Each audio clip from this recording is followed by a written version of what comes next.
Shalom jemaat Tuhan, selamat hari Minggu. Kita sama-sama bertemu kembali di ibadah online. Sebelum itu kita sama-sama siapkan hati untuk berdoa. Tuhan yang baik, terima kasih untuk pagi hari ini, untuk kesempatan yang Tuhan berikan untuk setiap kami jemaat-Mu beribadah Tuhan kepada Engkau. Tuhan Yesus yang memberkati setiap kami, Tuhan Yesus yang mengurapi setiap kami, Tuhan jemaat-Mu, supaya hadirat-Mu Tuhan dapat kami rasakan Tuhan pada minggu hari ini Tuhan. Kami siap Tuhan untuk memuji nama-Mu, dalam nama Tuhan Yesus. Semua yang percaya sama-sama katakan amin. Kita sama-sama mau nyatakan kalau kasih Tuhan selalu bersama-sama dengan kita. Haleluya. Mari saudara kita bertepuk tangan, kita bersukacita, kita nyatakan bahwa Tuhan Yesus adalah Tuhan yang berkuasa.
Bapak saudara, mari kita sama-sama siapkan hati untuk menyembah Tuhan.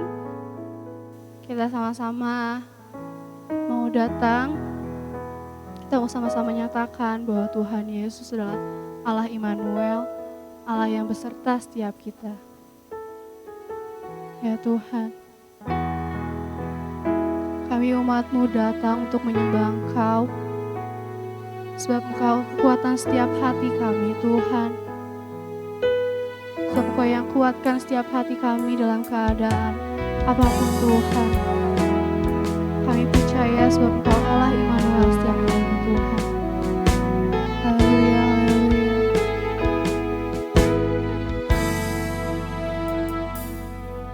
Bapa-Ku datang dan berserah, ku nyatakan Kau yang berkuasa dalam gelap.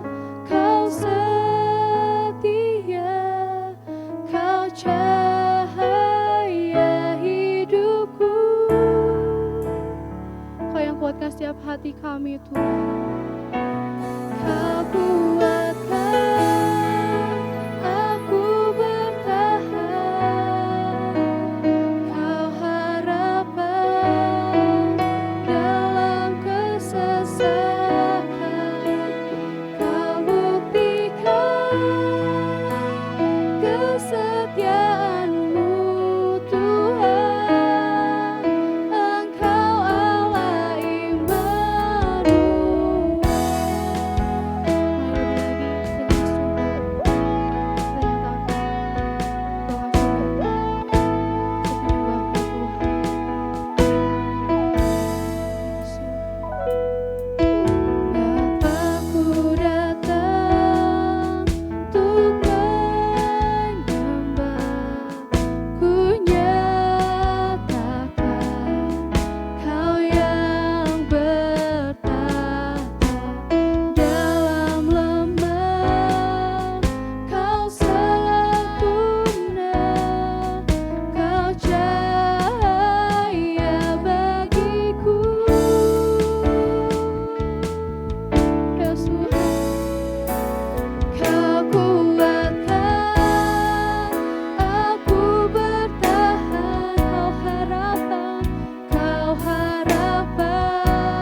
kesetiaan-Mu untuk hidup kami.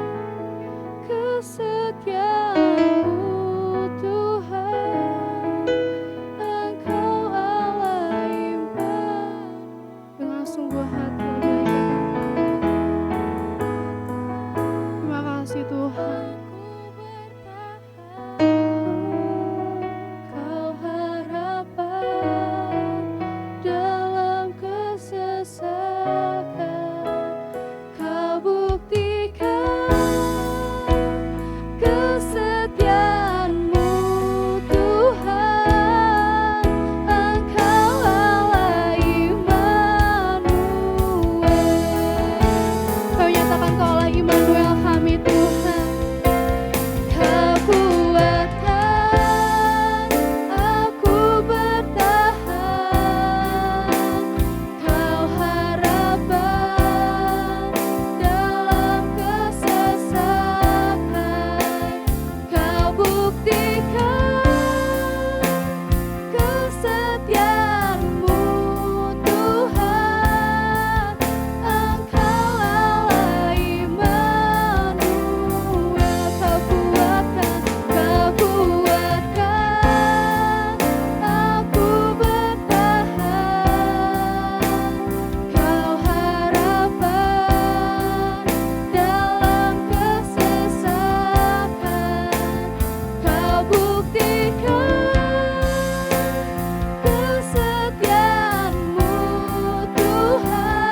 perlu Engkau Tuhan untuk pimpin langkah setiap kami Tuhan. Karena kami tidak dapat berjalan sendiri Tuhan. Kami perlu Engkau Tuhan untuk menuntun setiap langkah kami. Yesus.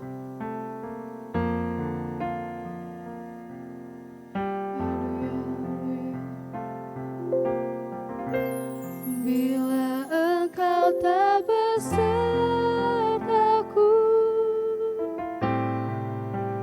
ku tak mau berjalan. Kami perlu Engkau Tuhan. Ku perlu Tuhan, pimpin langkahku dengan kasih karunia-Mu. Pimpin langkah setiap kami Tuhan. Pimpin langkahku setiap waktu, berjalan dalam Roh-Mu. Nyatakan Tuhan kemuliaan-Mu, dan berjalanlah denganku. Bila Engkau tak besertaku, ku tak mau berjalan. Kami umat-Mu Tuhan perlu Engkau. Ku perlu Tuhan, pimpin langkahku dengan kasih karunia-Mu. Pimpin langkahku setiap waktu, berjalan dalam Roh-Mu. Nyatakan Tuhan kemuliaan-Mu, dan berjalanlah denganku. Sekali lagi dengan sungguh-sungguh katakan, bila Engkau tak besertaku,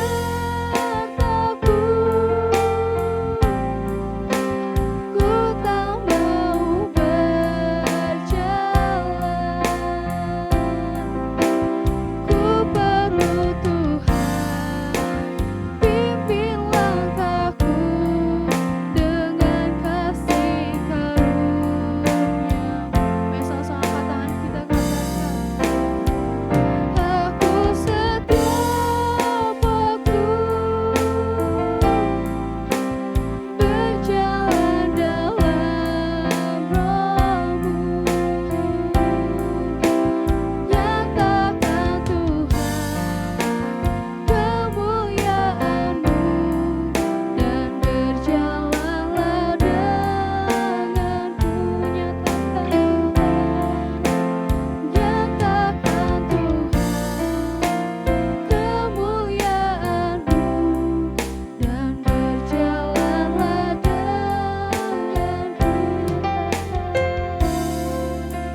Nyatakan Tuhan kemuliaan-Mu, dan berjalanlah denganku. Ya Tuhan, kami nyatakan Tuhan kemuliaan-Mu Tuhan untuk setiap hidup kami Tuhan. Ini kami umat-Mu, kami siap Tuhan untuk mendengarkan firman-Mu. Biarlah Tuhan Yesus yang memberkati setiap kami jemaat-Mu Tuhan yang mendengarkan firman Tuhan, dan Tuhan Yesus yang memberkati hamba-Mu Tuhan. Biarlah Tuhan Yesus, semua firman Tuhan yang hamba-Mu berikan Tuhan berasal dari Engkau Tuhan. Di dalam nama Tuhan Yesus, semua yang percaya sama-sama katakan amin.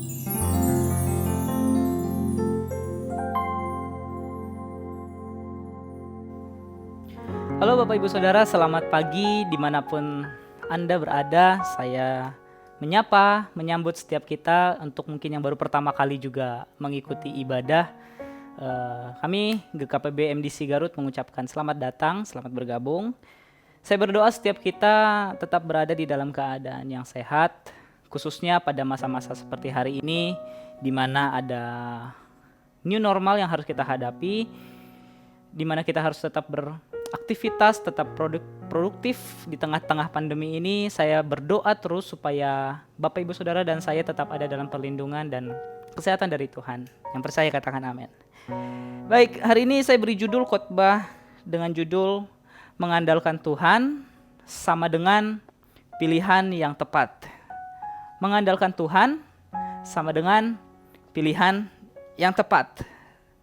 Kenapa saya bilang mengandalkan Tuhan adalah pilihan yang tepat? Karena ada orang-orang yang mengambil pilihan di dalam kehidupannya. Pilihannya ini adalah tidak mengandalkan Tuhan dalam hidup mereka. Mereka lebih percaya dukun lah, mereka lebih percaya ramalan lah, mereka lebih percaya kemampuan otak mereka masing-masing lah, mereka lebih percaya diri sendirilah. Ada orang-orang yang mengambil keputusan, mengambil pilihan untuk tidak mengandalkan Tuhan di dalam kehidupannya. Makanya hari ini judulnya adalah mengandalkan Tuhan sama dengan pilihan yang tepat. Mari kita buka bagian Alkitab kita dari Yeremia pasal yang ke-17 ayat yang ke-5 sampai yang ke-8.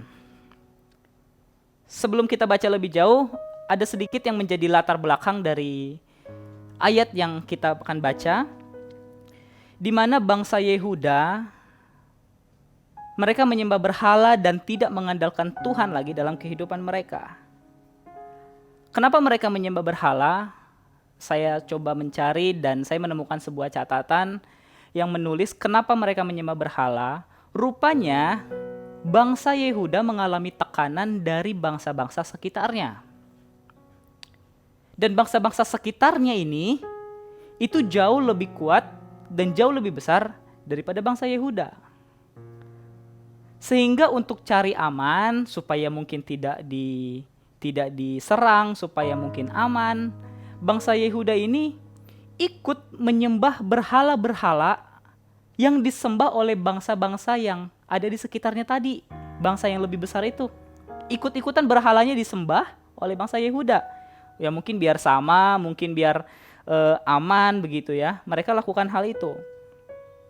Dan perbuatan ini Yeremia bilang sebagai mengandalkan diri sendiri dan mengandalkan manusia. Perbuatan seperti ini Yeremia bilang adalah ini namanya mengandalkan diri sendiri dan mengandalkan manusia. Kenapa mengandalkan manusia? Karena mereka membuat pertimbangan-pertimbangan seenak jidat mereka. Karena mereka membuat pertimbangan-pertimbangan sesuka hati mereka. Mereka membuat solusi-solusi yang seenak kepala mereka sendiri begitu. Mereka tidak mengandalkan Tuhan sumber solusi yang terbaik. Mereka tidak mengandalkan Tuhan lagi sumber keamanan yang terbaik dalam kehidupan mereka. Mereka lebih percaya kepada berhala daripada kepada Tuhan. Intinya begitu. Intinya bangsa Yehuda menyembah berhala dan mereka tidak percaya kepada Tuhan sebagai sumber kehidupan mereka. Mari kita baca dari Yeremia 17, tapi saya mengajak setiap kita baca dari ayat pertama dan kedua dulu. Demikian firman Tuhan, dosa Yehuda telah tertulis dengan pena besi yang matanya dari intan, terukir pada loh hati mereka dan pada tanduk-tanduk mesbah mereka, sebagai peringatan terhadap mereka. Meskipun ini ada nama mesbah, tapi mesbah-mesbah ini digunakan untuk berhala. Mesbah-mesbah mereka dan tiang-tiang berhala mereka memang ada di samping pohon yang rimbun di atas bukit yang tinggi. Tuh, ada berhala yang bangsa Yehuda bikin. Nah, sekarang kita baca ayat yang ke-5 sampai 8. Inilah teguran Tuhan kepada bangsa Yehuda dan kepada kita melalui Yeremia. Gini bunyinya. Beginilah firman Tuhan, terkutuklah. Dimulai dengan kata terkutuk. Terkutuklah orang yang mengandalkan manusia, yang mengandalkan kekuatannya sendiri, dan yang hatinya jauh daripada siapa? Tuhan. Ia akan seperti semak bulus di padang belantara. Ia tidak akan mengalami datangnya keadaan baik. Wow. Ia akan tinggal di tanah angus di padang gurun, di negeri padang asin yang tidak berpenduduk. Ayat ke-7. Diberkatilah, kalau tadi yang pertama menggunakan kata terkutuklah, kalau ini menggunakan kata diberkatilah. Diberkatilah orang yang mengandalkan Tuhan, yang menaruh harapannya pada siapa? Pada Tuhan. Ia akan seperti pohon yang ditanam di tepi air, yang merambatkan akar-akarnya ke tepi batang air. yang tidak mengalami datangnya panas terik, yang daunnya tetap hijau, yang tidak khawatir dalam tahun kering, dan yang tidak berhenti menghasilkan buah. Katakan amin. Bapak Ibu Saudara yang terkasih di dalam Tuhan, firman Tuhan melalui Yeremia sedang menawarkan dua pilihan bagi bangsa Yehuda dan bagi kita. Sedang menawarkan dua apa? Pilihan.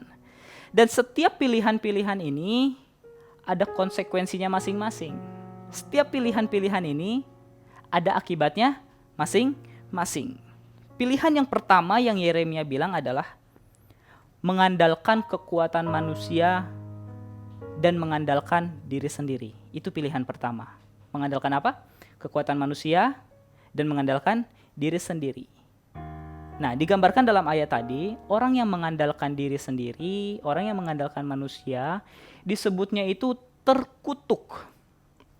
Saya coba cari apa penggunaan kata terkutuk, ternyata terkutuk ini lebih parah lagi. Ini seperti menjijikan di hadapan Tuhan begitu, terkutuk.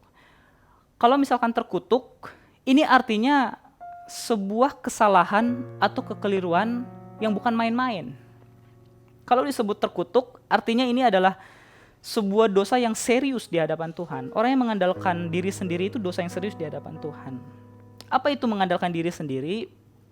Ya itu tadi Bapak Ibu Saudara, mencari pertimbangannya seenak hatinya sendiri, mencari jalan keluar seenaknya sendiri, tanpa tanya sama Tuhan, tanpa mengandalkan Tuhan, tanpa melibatkan Tuhan.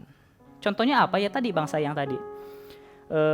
Mereka supaya aman, mereka supaya dilindungi oleh bangsa-bangsa sekitarnya, ngambil pertimbangan dan solusi sendiri. Mereka ambil berhala, mereka ikut-ikutan menyembah berhala seperti bangsa-bangsa sekitarnya. Mereka lupa mereka punya Tuhan yang jauh lebih pasti, sumber keamanan mereka itu jauh lebih terjamin dari Tuhan begitu. Mereka secara sengaja mengambil berhala itu untuk cari aman. Mereka tidak lagi mengandalkan Tuhan sumber keamanan mereka. Akibatnya apa? Akibatnya dari yang mereka lakukan itu, atau dari mengandalkan diri sendiri itu adalah ia akan seperti semak bulus di padang belantara. Udah semak di padang belantara lagi begitu ya. Dan ini kalimat yang penting kita ingat.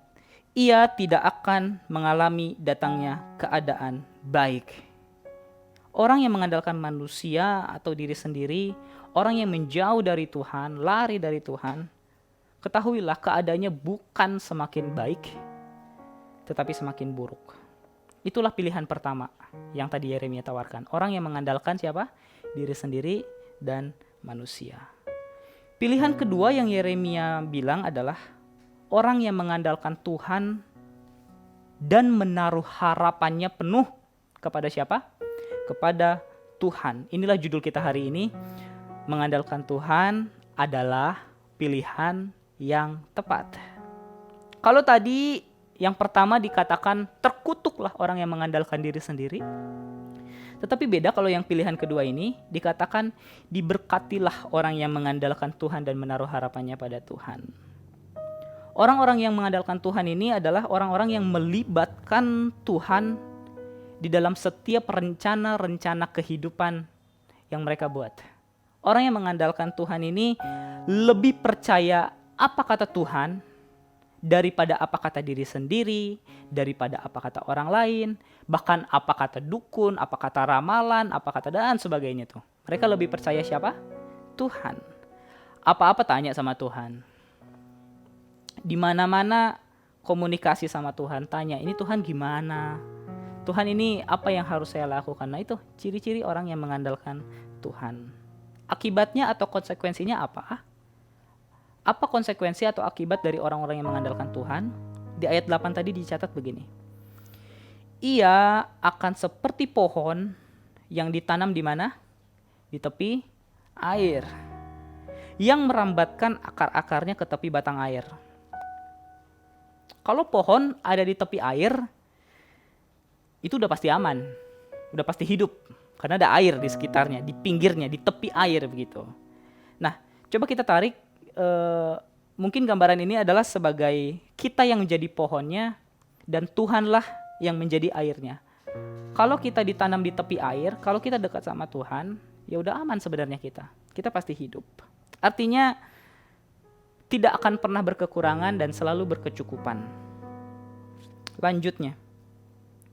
Dan yang tidak mengalami datangnya panas terik, yang daunnya tetap hijau, yang tidak khawatir dalam tahun kering, dan yang tidak berhenti menghasilkan apa? Menghasilkan buah. Bisa saja. Bisa saja orang yang mengandalkan Tuhan mengalami tahun kering. Maksudnya apa? Mengalami masalah, mengalami persoalan. Bapak ibu saudara bisa sakit? Bisa sakit, saya juga bisa sakit. Ibu bapak saudara juga bisa sakit. Bisa. Kita bisa sakit, kita bisa menghadapi persoalan, kita bisa punya beban dan masalah. Bisa. Tetapi orang yang mengandalkan Tuhan ini luar biasanya adalah selalu mendapat kekuatan yang baru dari Tuhan. Amin. Dia tidak akan pernah kesusahan dan hidup selalu berkecukupan. Itu janji Tuhan. Makanya Mazmur 34 ayat 10-11 dia bilang begini. Takutlah akan Tuhan hai orang-orangnya yang kudus, sebab tidak berkekurangan orang yang takut akan Dia. Katakan amin. Singa-singa muda merana kelaparan. Lanjutnya kita baca sama-sama 1, 2, 3. Tetapi orang-orang yang mencari Tuhan tidak kekurangan sesuatu pun yang baik. Setiap kita yang percaya sama-sama katakan amin. Ibu bapak saudara yang terkasih dalam Tuhan, lalu kebenaran apa yang bisa kita ambil dari firman Tuhan hari ini? Kebenaran apa yang bisa kita tarik dalam kehidupan kita saat ini? Kebenaran yang pertama. Orang yang tidak setia kepada Tuhan, orang yang meninggalkan Tuhan dan menjauh daripada Tuhan, orang yang tadinya menjadi pengikut Kristus, tetapi di tengah jalan dia meninggalkan imannya mungkin karena ada kepentingan pribadi, apapun alasannya, justru hidupnya bukan semakin baik, tetapi justru akan semakin memprihatinkan. Walaupun mungkin awalnya kelihatan orang yang meninggalkan Tuhan itu awalnya kelihatan hebat, mungkin awalnya kelihatan luar biasa, mungkin awalnya kelihatan terkenal, mungkin kita bilang wah. Tetapi tunggu dulu, lihat nanti endingnya apa yang akan terjadi. Firman Tuhan bilang orang yang menjauh dari Tuhan tuh tidak akan mengalami datangnya kebaikan. Bukannya semakin baik, tetapi justru semakin memprihatinkan. Itu kebenaran yang pertama, yang ke-1. Kebenaran yang kedua, orang yang mengandalkan Tuhan di dalam hidupnya, orang yang menaruh harapannya penuh sama Tuhan, orang yang setia menjadi pengikut Kristus apapun yang terjadi di dalam hidupnya, janji Tuhan adalah dia akan dipelihara oleh Tuhan. Sama seperti pohon yang berdiri di tepi air. Dia akan dipelihara oleh Tuhan. Dia akan mengalami kecukupan di dalam hidupnya. Meskipun mungkin awalnya yang bersangkutan kelihatannya biasa-biasa saja. Orang yang mengandalkan Tuhan kelihatannya tidak terlalu tidak terlalu hebat-hebat banget. Kelihatannya biasa aja, B aja gitu ya. Nggak ada luar biasanya. Tetapi endingnya orang yang mengandalkan Tuhan itu adalah orang yang luar biasa. Dia akan mengalami keindahan di endingnya. Amin. Sehingga apa yang kita harus lakukan, kita harus perbuat ke depannya, melihat dua kebenaran ini. Apa yang kita harus lakukan? Saya mengajak setiap kita untuk mari kita lebih mengandalkan Tuhan, lebih daripada mengandalkan diri kita sendiri. Lebih dari apapun yang kita percaya, kita lebih mengandalkan siapa? Mengandalkan Tuhan. Kenapa kita perlu mengandalkan Tuhan? Yakobus 4, saya ingat bilang begini, hidup manusia itu, hidup saya, hidup Bapak Ibu Saudara itu seperti uap. Uap itu kelihatan, tapi sebentar saja kelihatan dia udah lenyap. Begitu. Artinya betapa terbatasnya kehidupan manusia. Betapa saya dan Bapak Ibu Saudara pribadi yang penuh dengan keterbatasan. Beda sama Tuhan. Tuhan adalah pribadi yang tidak terbatas, Ibu bapak saudara jangan bosan mendengar kata-kata ini, mungkin dari khotbah, mungkin dari ibadah harian. Tuhan adalah pribadi yang tidak terbatas dan kita adalah pribadi yang terbatas. Itu diulang-ulang terus supaya kita ingat. Tuhan adalah pribadi yang tidak terbatas. Bahkan Tuhan Yesus pernah bilang begini, kepadaku, kata Tuhan Yesus, kepadaku telah diberikan segala kuasa yang ada di sorga dan yang di bumi. Karena kita tahu bahwa Tuhan pribadi yang tidak terbatas, makanya mari kita menyerahkan setiap rencana kita, setiap harapan kita, setiap cita-cita kita, setiap masa depan kita, itu kepada Tuhan. Andalkan Tuhan, itu firman Tuhan. Kalau kita mau bahagia, andalin Tuhan. Kalau kita hidupnya mau baik, endingnya andalin Tuhan. Karena firman Tuhan bilang orang yang tidak mengandalkan Tuhan, itu tidak, keadaannya bukan semakin baik, justru semakin buruk, gitu kurang lebih. Makanya Amsal 3 ayat 6 bilang lagi begini, akuilah dia, akuilah Tuhan dalam segala lakumu, maka dia akan meluruskan jalanmu. Makanya perlu banget bagi kita untuk membangun relasi yang erat sama Tuhan. Apalagi di masa-masa seperti ini, kita perlu sekali yang namanya berdoa kepada Tuhan. Doa itu sangat penting. Kenapa? Karena melalui doa, kita bisa kuat untuk menghadapi badai di dalam kehidupan kita. Sebagai penutup, saudaraku yang dikasih oleh Tuhan, saya akan cerita ada seorang anak kecil berusia 4 tahun. Sebagai penutup, ada anak kecil berusia 4 tahun, dia sedang menggambar di mejanya, dia gambar, dia tulis, dia gambar, dia tulis, dia gambar, dia tulis, begitu. Dan dia coba memainkan pensilnya itu, dan tanpa sengaja pensil yang dia pegang itu jatuh ke bawah. Dan pensil itu menggelinding sampai ada di bawah sofa. Lalu dia turun dari kursi tempat ia duduk, lalu dia coba dorong sofanya itu sekuat mungkin, dia dorong sekuat mungkin. Tetapi yang terjadi adalah sofanya tidak bergeser sedikit pun. Dia coba lagi, tidak bergeser lagi. Akhirnya ayahnya datang, lalu ayahnya tanya kepada anak itu, "Anakku, apa yang kamu lakukan di sini?" Lalu sang anak bilang begini, "Ayah, aku sedang mau mengambil pensil yang ada di bawah sofa ini. Dari tadi aku dorong-dorong ini sofa, tapi tidak bergeser-bergeser." Lalu kata ayahnya bilang begini, "Anakku, kamu belum menggunakan semua kekuatanmu. Kamu belum pakai semua kekuatanmu." Lalu sang anak bilang begini, "Oh ya?" Lalu karena mendengar itu, dia dengan sekuat tenaga, dengan niat yang penuh, dengan greget, dia dorong itu sofa. Dia dorong sekuat mungkin. Yang terjadi apa? Sofanya masih tidak bergeser sedikit pun. Lalu sang ayah bilang begini, "Anakku, yang kumaksudkan begini," kata ayahnya. "Gunakanlah seluruh kekuatanmu yang ada pada ayahmu." Gitu kata ayahnya. Artinya atau yang dimaksudkan oleh ayahnya adalah begini.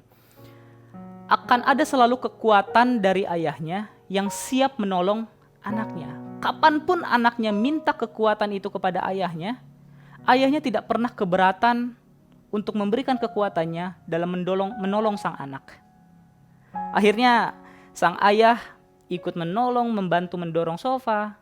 Akhirnya pensil itu bisa diambil oleh anak itu. Pelajaran apa yang kita petik dari sini? Saudaraku yang terkasih oleh Tuhan, Tuhan tidak pernah berkeberatan apabila Bapak Ibu Saudara mengandalkan Dia. Tuhan tidak pernah merasa direpotkan dengan Bapak Ibu Saudara meminta tolong kepada Tuhan. Tuhan tidak pernah merasa keberatan ketika kita berdoa memohon, Tuhan minta kekuatan, Tuhan minta kuasa-Mu, Tuhan minta pertolongan-Mu. Tuhan tidak pernah keberatan. Justru Dia senang kalau kita mengandalkan siapa? Mengandalkan Tuhan. Sebagai suamikah engkau, andalkanlah Tuhan untuk menggembalakan keluarga kecilmu, untuk mencari nafkah menghidupkan keluargamu. Sebagai ibu rumah tangga, andalkan Tuhan untuk menopang suamimu, menopang anak-anakmu. Sebagai pelajar, andalkan Tuhan dalam hidupmu untuk meraih masa depanmu, untuk cita-citamu, andalkan Tuhan. Dan apapun profesi yang kita punya, ingat, jangan andalkan diri kita sendiri, tetapi andalkanlah siapa? Tuhan. Mengandalkan Tuhan, sama dengan pilihan yang tepat. Saya ulangi. Mengandalkan Tuhan sama dengan pilihan yang apa? Tepat. Saya berdoa supaya ini bisa memberkati dan menguatkan setiap kita semua. Saya mengajak setiap kita untuk berdoa, menyerahkan hidup kita kepada Tuhan. Mari kita berdoa. Bapa yang kami sembah, seringkali kami lebih mengandalkan kekuatan kami sendiri, kepintaran kami sendiri, kehebatan kami sendiri. Seringkali kami tidak mengandalkan Tuhan dalam mengambil keputusan dan rencana dalam kehidupan kami. Tuhan, seringkali kami mengabaikan Tuhan di dalam setiap aktivitas hidup kami, dalam setiap pekerjaan kami, dalam setiap harapan kami. Bapa yang kami sembah, biarlah hidup kami semakin hari bukan semakin merasa sok tahu, bukan makin merasa pintar, tetapi semakin hari kami semakin merasa kecil dan kami membutuhkan Tuhan di dalam kehidupan kami. Biarlah semakin hari kami tetap setia kepada Tuhan, sumber kehidupan kami satu-satunya di dalam hidup kami. Bapa, hamba sadar bahwa apa yang hamba sampaikan pada hari ini betapa jauhnya dari keterbatasan. Tapi hamba berdoa supaya Roh Kudus bekerja dalam setiap hati teman-teman, saudara-saudaraku yang mendengarkan firman Tuhan hari ini, supaya Tuhan mampukan, memberikan hikmat, supaya kami bisa mempraktekkan dan mengandalkan Tuhan lebih dari apapun. Hamba-Mu berdoa Tuhan buat setiap pergumulan yang dialami oleh jemaat-Mu tanpa terkecuali. Tuhan, hamba-Mu tidak bisa menyebutkan setiap pergumulan, apakah sakit penyakit, apakah pekerjaan, apakah keluarga, atau apapun Tuhan yang ada dalam hati setiap umat-Mu. Tuhan mendengarkan, Tuhan datang menghampiri setiap umat-Mu. Tuhan yang memberikan kekuatan dan pertolongan. Mujizat Tuhan tetap masih ada sampai hari ini. Terima kasih Bapa, terima kasih Yesus. Hari ini juga kami mau berdoa syafaat ya Tuhan, buat bangsa kami, buat kota ini ya Tuhan, di mana Tuhan tempatkan diri kami masing-masing. Tuhan, kami mohon, kami mau memberkati bangsa ini, kami mau memberkati kota ini, pemerintahan yang Tuhan percayakan, biarlah Tuhan memberikan hikmat, memberikan kasih-Mu, memberikan lawatan dan pengurapan-Mu bagi mereka ya Tuhan, sehingga mereka bisa melakukan tugas mereka dengan sebaik mungkin. Berkati Tuhan setiap rakyat, khususnya dalam pandemi COVID-19 yang terjadi di akhir-akhir ini ya Tuhan. Kami berdoa Tuhan pulihkan, Tuhan sembuhkan bangsa dan kota kami. Tuhan sembuhkan dunia ini juga ya Tuhan, yang mungkin sama-sama mengalami masalah yang sama. Supaya pandemi ini kalau bisa segera berakhir ya Tuhan, di dalam nama kuasa nama-Mu ya Tuhan Yesus. Terima kasih Bapa, terima kasih Tuhan Yesus. Berdoa buat kota ini ya Tuhan, berdoa setiap pekerjaan-pekerjaan, usaha semuanya Tuhan, Tuhan memberkati. Ibu Bapak Saudara, kita akan sama-sama mengakhiri ibadah kita pada hari ini. Saya mengajak setiap kita untuk mengangkat kedua tangan kita untuk terima berkat dan berserah kepada Tuhan. Kita akan terima berkat daripada Tuhan. Bapa yang di dalam sorga, pencipta langit, bumi, laut, dan segala isinya, alam semesta ini berada dalam tangan-Mu. Hari ini hamba berdoa bagi semua jemaat-Mu yang pada hari ini beribadah dengan sungguh-sungguh. Tuhan, tolong setiap jemaat-Mu, pekerjaan mereka, keluarga mereka, usaha mereka, masa depan mereka, semuanya diberkati berlimpah-limpah. Dan biarlah setiap umat-Mu menjadi berkat bagi banyak orang. Saudara-saudaraku yang terkasih di dalam Tuhan, sementara kedua tangan-Mu terangkat ke sorga, terimalah oleh-Mu semua berkat yang berlimpah dari Allah Bapa, pencipta bumi, laut, dan segala isinya, pemilik kehidupan ini. Dan terimalah berkat dari Tuhan Yesus, Gembala agung kita dan satu-satunya jalan dan kebenaran dan hidup yang menuntun kita kepada surga. Dan terimalah berkat dari Allah Roh Kudus, sumber pertolongan, hikmat, penghiburan, menyertai engkau dan saya mulai dari hari ini sampai batas hidup kita masing-masing dan sampai Tuhan Yesus datang kedua kali. Adapun semua berkat ini ya Bapa, kami terima di dalam nama Yesus Kristus, Tuhan dan Juru Selamat kami yang hidup. Dan setiap kita yang diberkati dan setiap kita yang percaya, sama-sama katakan amin. Tuhan Yesus memberkati.